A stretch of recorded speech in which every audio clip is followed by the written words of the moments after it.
Hello, আসসালামু আলাইকুম। Welcome to my daily blog. দেখতেছেন আলু করতেছি, রান্নার কাজ করতেছি। আলু দিয়ে মাংস দিয়ে রান্না হবে। সারাদিন কত কাজ করতে হয়। সকাল 5টায় ভোরবেলায় উঠছি। সুন্দর একটা চুলা বানিয়েছি। অনেক কষ্টে বসেছি, আমি চুলা বসাইতে পারি না। দেখতেছি চুলার মুখ সুন্দর হয় না, মুখ বসানোটা ঠিক হয় না। একটু একটু বাইরে চলে আসছে, তারপরও বসাইছি।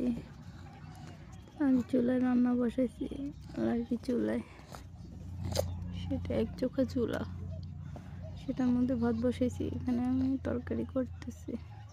আমার বাড়িটায় আমার সাথে থাকার মতো কোনো মানুষ নেই, আমি একা একা থাকি। একটা বাচ্চা নিয়ে অনেক কষ্ট হয়। একা থাকার মতো কষ্ট দুনিয়াতে আর কোনো কিছুই নেই। একা থাকার কষ্ট মানুষের সব কষ্ট থেকে বেশি। সেটা যা একা থাকে সে বোঝে। এই তো দেখতেছেন